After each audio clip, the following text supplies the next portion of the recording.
Devriez-vous utiliser Grok 3, l'une des meilleures alternatives à Claude ou ChatGPT? Et si oui, pourquoi est-ce que vous devriez l'utiliser et comment démarrer? On va en faire le tour dans cette vidéo, on va parler des principales forces de Grok et je vais vous montrer comment débuter dans l'interface, dans Grok, pour pouvoir vous y retrouver avec les mêmes outils de travail qu'on a d'habitude dans Claude, ChatGPT. Vous allez voir qu'on retrouve plein des fonctionnalités qui sont très similaires dans Grok. Donc on va faire le tour rapidement, comme ça vous serez très vite à l'aise dans Grok. Pensez à vous abonner à cette chaîne pour plus de tutoriels IA et on est parti. Est-ce que la killer feature ce serait pas d'abord ce magnifique ciel étoilé qu'on a juste sous nos yeux ébahis? C'est en fait au bout d'un certain temps d'inactivité, là dès que je bouge la souris vous allez voir ça disparaît. Mais ce petit détail en dit long sur l'expérience utilisateur générale de Grok, à savoir que je trouve que c'est un petit cran au-dessus de Claude et ChatGPT, c'est plus élégant, c'est plus raffiné, c'est plus agréable d'utilisation, il y a une attention aux détails que j'aime beaucoup. Mais on n'est pas là juste pour parler du X, donc on va parler maintenant de comment accéder à Grok puisqu'il existe deux méthodes. La première c'est directement depuis votre compte X, lorsque vous allez sur x.com, j'ai X Premium moi ici, et donc j'ai un accès à Grok. Vous l'avez sur le menu juste ici à gauche. Alors là, je suis sur ordinateur, du coup, on imagine que c'est pareil sur mobile. J'ai jamais accédé à Grok sur mobile. Mais du coup, vous avez accès à Grok ici, qui est quasiment la même chose qu'un accès direct à Grok sur grok.com. On a ici grok.com qui est en fait vraiment l'accès direct comme sur ChatGPT ou Claude, et donc il n'y a pas X, vous avez juste à vous connecter à Grok, vous pouvez vous connecter avec votre compte X et vous avez aussi sinon donc l'accès à Grok directement dans X ici avec la possibilité de vous mettre en full screen comme ça et vous retrouverez quasiment la même expérience, mais vous allez voir c'est pas tout à fait la même expérience, il y a quand même des petites particularités ou des petites différences, des fois des fonctionnalités additionnelles, c'est intéressant de le noter. Pourquoi Grok et pas ChatGPT ou Claude? Eh bien il y a deux raisons principales et j'ai même envie de dire il y en a surtout une, c'est l'accès aux données de Twitter et donc de X. C'est en fait le seul modèle fondationnel qui est entraîné sur la base de données de X, donc c'est le seul modèle qui existe aujourd'hui sur lequel vous avez un accès direct à tous les tweets, à tous les posts X au quotidien. Et si bien évidemment sur la majorité des usages de ChatGPT ou Claude ça ne ferait aucune différence, eh bien il y a certains usages sur lesquels ça peut faire absolument toute la différence, et notamment l'accès à l'actualité. C'est en fait Grok peut-être l'IA principale que vous devriez utiliser au quotidien pour une veille technologique, une veille sur l'actualité dans votre thématique ou votre marché. C'est un outil qui est très intéressant puisque vous pouvez faire de la veille quotidienne par exemple avec l'actualité X, comme vous pourriez le faire dans X directement avec des hashtags, mais là vous pouvez directement aller dans Grok et lui demander l'actualité sur un certain sujet. Il va se baser uniquement sur les posts X par exemple dans certains jours. Donc là par exemple ici je lui ai demandé quelle est l'actualité SEO en juin 2025, j'ai précisé sur X ce dont on parle sur X, et donc là j'ai une réponse, j'ai un résumé de ce que je cherche, et puis surtout là ce que je vais vous montrer juste en bas, j'ai ici du sourcing, toute la partie sourcing, et j'ai 17 publications X. Ça, vous ne le verrez nulle part. C'est-à-dire que si jamais vous voulez faire de la recherche web, ChatGPT fonctionne très bien. Perplexity est peut-être encore mieux. Mais si jamais vous voulez faire de la recherche sur X et si vous voulez baser des recherches, des études de cas sur X ou Twitter, eh bien là, Grok fait évidemment toute la différence puisque c'est le seul, encore une fois, à avoir accès à ces données. Donc ici, vous voyez, on a toutes les publications. On regarde au niveau des dates. Là, il y a un petit loupé, on voit décembre 18 ici, mais par contre, sinon, tout le reste, presque tout le reste, là, juin, ça date vraiment de ces derniers jours. Donc, il a vraiment fait un sourcing de plein de posts sur X qui datent de ces derniers jours pour aller me chercher de l'actualité sur le SEO.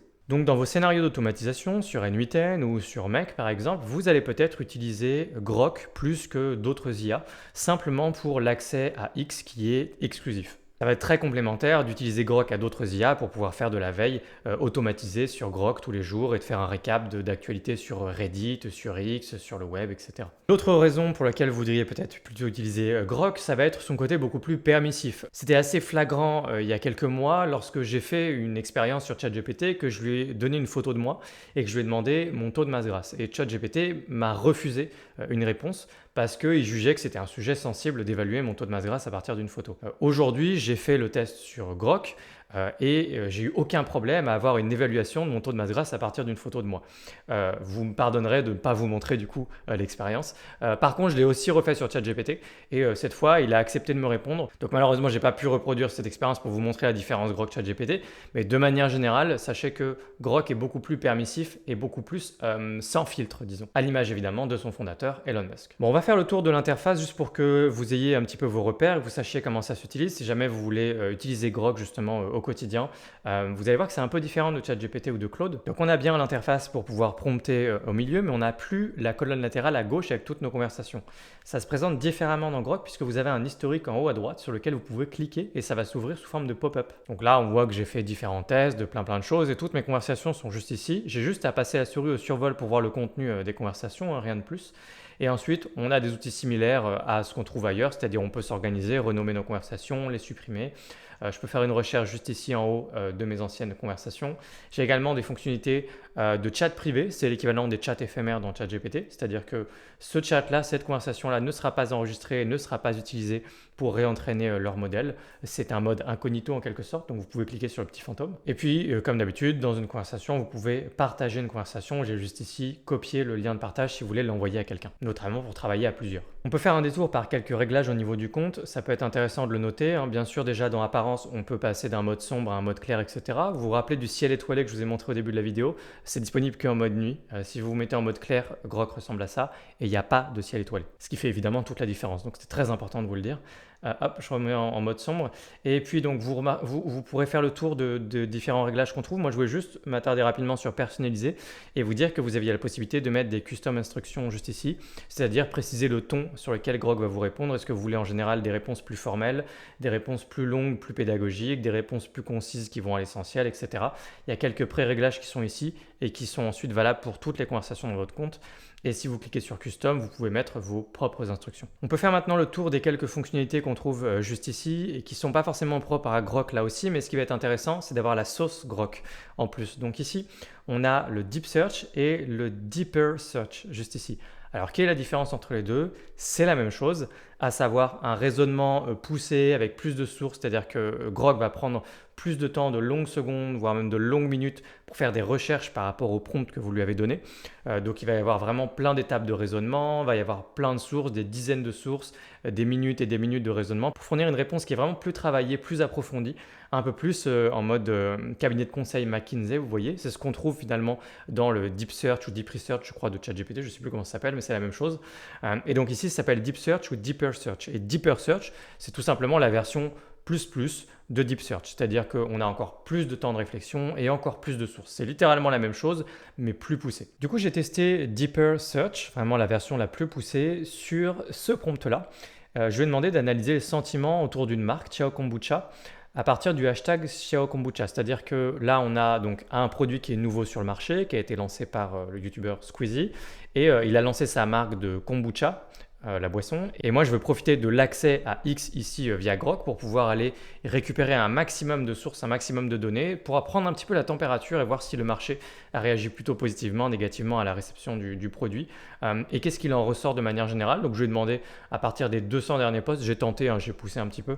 Et j'ai pas eu 200 posts en source, mais peu importe, ça a quand même plutôt bien marché, vous allez voir. Je lui ai demandé donc le ton général, positif ou négatif, les principales critiques ou points forts, et des recommandations concrètes pour améliorer notre communication ensuite, en admettant que je travaille chez Ciao Kombucha. Ici, vous avez donc le résultat de Deeper Search, c'est-à-dire la réflexion en elle-même. Vous pouvez l'ouvrir un petit peu et regarder un petit peu ce qui s'est passé, les différentes étapes, etc. On ne va pas faire ça, on va regarder directement le résultat, nous. Et le résultat ici, il est très intéressant, vous pourrez faire pause et regarder si vous voulez, mais ça vous donne une idée des choses que vous pouvez faire avec Grok que vous ne pourriez pas forcément faire avec d'autres outils. C'est par exemple faire de la veille sur votre propre marque ou entreprise, de la veille sur X et donc grâce à Grok, puisque les autres modèles ne pourraient pas le faire, y compris Perplexity. Perplexity le ferait sur le web en général et des citations ailleurs, mais pas sur X. Donc là, on a les points essentiels à retenir. Sentiments autour de Ciao Kombucha mitigés, avis positifs, mais critiques sur la disponibilité. Il y a des controverses politiques, je ne sais plus pourquoi. Principaux points forts incluent le goût pour certains utilisateurs, recommandations, etc. Donc j'ai vraiment tout un rapport. Je l'ai déjà lu, hein, évidemment, juste avant de l'avoir généré pour cette vidéo. Là, par exemple, la controverse, on voit, c'est distribution via Carrefour. Et a priori, Carrefour pour des raisons, on boycotte Carrefour pour des raisons politiques. Bon, je connais pas, mais voilà. Tout ça pour dire qu'on a tout un rapport qui a été fait sur Ciao Kombucha avec des informations qui peuvent être précieuses. J'imagine que eux-mêmes sont déjà au courant pour les polémiques Carrefour, etc. Ils n'ont pas eu besoin de Grok pour le savoir parce que quand tu es vraiment dedans dans le produit et tout, je pense qu'ils suivent déjà tout ce qui se dit sur les réseaux sociaux. mais on a quand même un outil qui est très puissant et très intéressant du fait de l'accès à X, notamment la partie veille pour des marques que je trouve super intéressante. Du reste, Grok est évidemment multimodal, je vais aller assez vite parce que ce tutoriel s'adresse davantage aux gens qui utilisent déjà ChatGPT, Claude, donc vous connaissez déjà tout ça, vous pouvez travailler avec des images, des PDF, tout ça, ça fonctionne. Hein. Vous pouvez donc travailler avec les modèles plus avancés de raisonnement, de recherche, Deep Search, Deeper Search et Think. Think qui va être l'équivalent des modèles hauts chez ChatGPT, à savoir des modèles de raisonnement, des modèles qui sont plus faits pour faire de la logique et du raisonnement par opposition à de la créativité et un peu plus freestyle. Donc quand vous voulez plus de créativité et vous voulez vous reposer essentiellement sur les informations du modèle en lui-même et de son entraînement Grok, vous faites votre prompt normal, et quand vous voulez davantage de raisonnement, de logique, couplez ça à de la recherche, vous basculez sur le mode Think juste ici. Et si vous voulez vraiment aller en mode rapport McKinsey, comme je disais juste avant, avec des recherches approfondies pendant de longues minutes, vous pouvez aller sur Deeper Search. Vous avez juste ensuite à côté le choix des modèles, mais en l'occurrence ici, on a juste Grok 3 qui est à disposition. Il n'y a pas si longtemps, on avait encore Grok 2, mais maintenant c'est juste Grok 3. Et là, la possibilité d'activer ou de désactiver la recherche web pour les prompts qu'on fait dans Grok. Et les instructions, c'est ce qu'on a vu juste ici tout à l'heure. Ici, j'ai fait un test, c'est pour mon autre boulot où je fais des tutoriels sur WordPress. Et je vais demander juste, mais vous voyez, avec un prompt super basique, hein, il y a des gens qui vont regarder cette vidéo, ils vont se dire, mais tu sais pas faire des prompts. Mais c'est très intéressant des fois d'arriver et de faire quelque chose de juste très naturel pour voir si on a un bon résultat. Parce que si on a un bon résultat avec zéro prompt engineering, bah, c'est le meilleur modèle du monde finalement. Donc là, je vais demander juste écris-moi un thread Twitter sur tel plugin WordPress.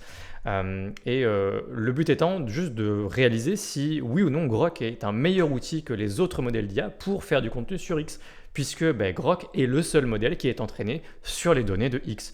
Donc ça fait sens finalement de privilégier Grok pour créer du contenu par IA, que ce soit des threads ou des posts directement sur X. Donc là, comme on était dans le multimodèle, le but c'était de vous montrer aussi qu'il y avait ces fonctionnalités de split screen, c'est-à-dire ce qu'on appelle un mode Canva dans ChatGPT, je ne sais plus comment ça s'appelle, c'est les artefacts dans Claude par exemple. Et vous voyez qu'on peut basculer comme ça en mode split screen et puis voir un peu le résultat à droite et prompter à gauche. Donc le résultat est tout à fait satisfaisant. Un peu trop de hashtags à mon avis, après je connais peut-être pas très bien les règles sur X aujourd'hui, mais il ne me semble pas que utiliser autant de hashtags sur chacune des parties du thread soit une bonne idée. J'ai l'impression que c'est too much, j'ai l'impression qu'il y a trop d'emojis.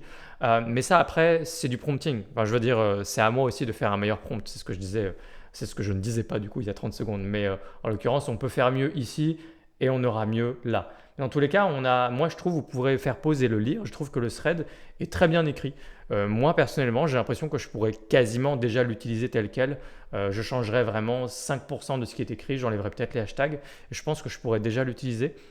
Et vous voyez que du coup, pour la rédaction du thread, il a vraiment sourcé ces informations. On a ici des publications. Donc là, on a des publications sur X et ensuite, on a les pages web sur lesquelles il s'est basé. Donc, il est allé sur Cardflows, il est allé sur wordpress.org, etc. Et juste ici, il est allé sur plein de posts X qu'il a trouvé récemment, dont le compte de Cardflows directement, qui est le compte donc, de l'extension en question.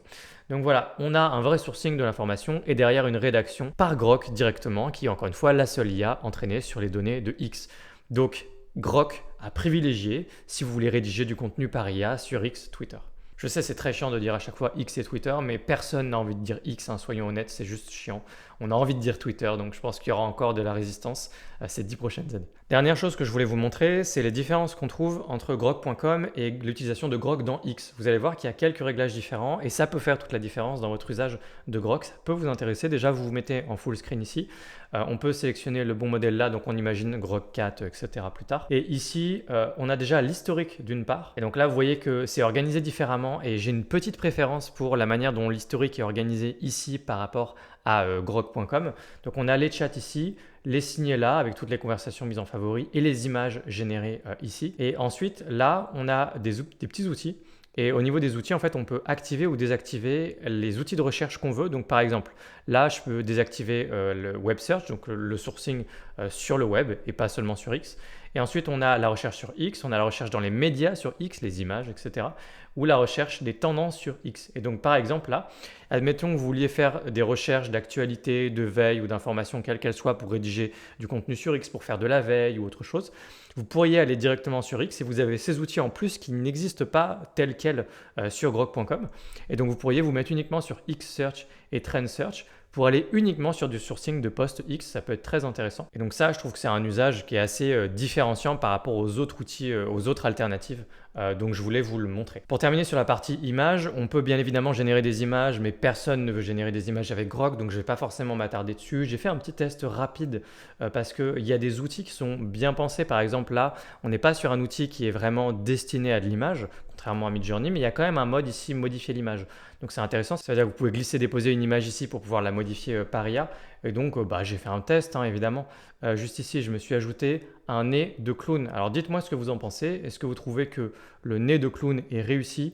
Alors pour info, j'ai pas isolé spécialement mon nez pour lui dire fais un changement uniquement ici. J'ai juste fait un prompt à partir de l'image. Mais voilà le résultat. Je vous laisse en juger par vous-même. Grok est sans doute très très bien pour générer des mèmes à poster ensuite sur X, j'imagine. Et ici, puisqu'on parle d'image, petite variation de ça, c'est quelque chose que je n'ai vu nulle part ailleurs et que je trouve vraiment très cool. C'est le fait de dessiner ici, dessiner un croquis. J'ai littéralement un canevas pour dessiner. Donc je peux dessiner absolument n'importe quoi. Donc admettons par exemple que je décide de dessiner un wireframe de mon site web. Je dis voilà, là il y a une image. Là, je ne suis pas avec une tablette ni rien, je suis avec ma souris, donc c'est très compliqué. Là, il y a un bouton avec le texte ici. Ensuite, là en dessous, on a mes services.